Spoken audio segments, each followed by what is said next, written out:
Greetings, Hague linker users everywhere. My name is Ruth Wood. We're going to make this video for you, starting off with the linking of the shoulders, going into a cut and sew neck, eventually completing a whole garment. So, ladies and gentlemen, here we go. First of all, ladies, we will deal with the threading of the machine, which of course is most important. Place the cone of yarn over the short stem. Take the yarn up and over the curved piece.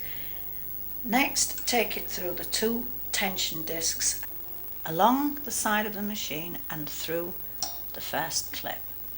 Up into the tension wire, take the needle threader and put it through the hole in the block.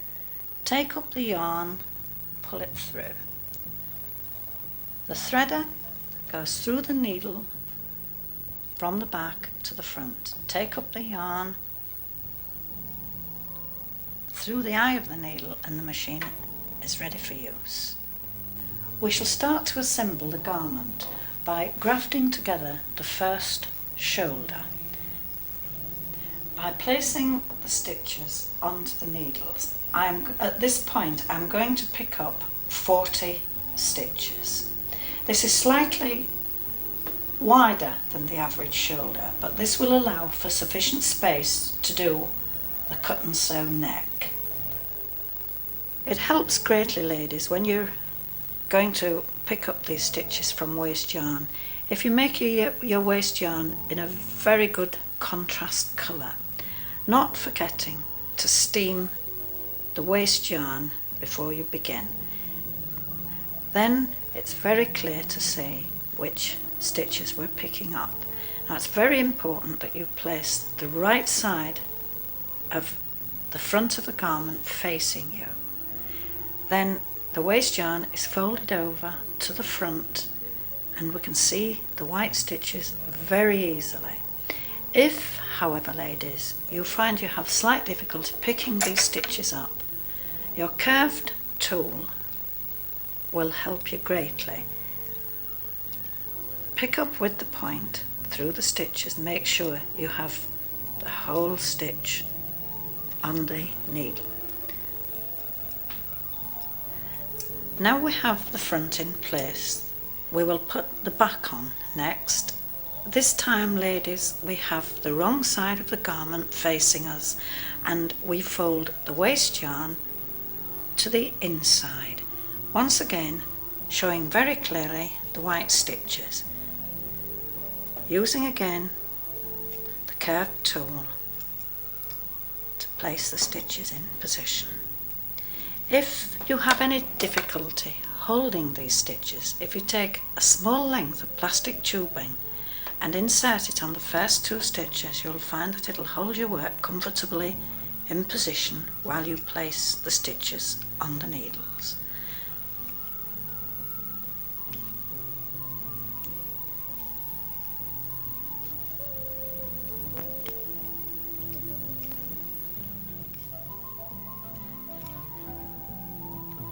If, however, you find the other method easier by taking up the stitches, at this point I always say use the method which you feel most comfortable with and the one that makes life easier for you. Now we have the back and the front of garment neatly placed on the teeth of the linker. We now turn the work to meet the needle. Grasping the needles firmly, turn the rib. Easing it gently back when we've turned it to its full limit. Take two stitches very gently until the yarn picks up the first stitches. Then you have nothing more to do at this point, ladies, than let your linker do the work.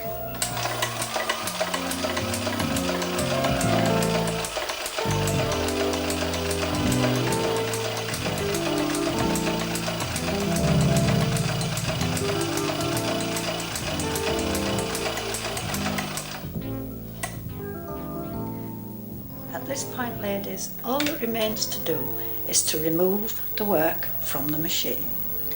Place your finger behind the yarn between the spring and the block, pulling the yarn through gently.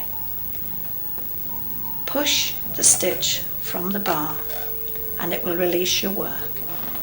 Take your work in your left hand, gently removing it from the machine. Grip between your thumb and forefinger the loop that comes off. Then break your yarn. It leaves your needle still threaded and you have an end to finish off your work. To finish off, ladies, take hold of the loop and simply pull the end through. That will make sure that it doesn't come unfastened. At a later date we shall weave these ends in, so just leave it as it is, and there we have a very neat grafting. And there we have a very neat grafted shoulder, ready when we have finished to remove the waste yarn.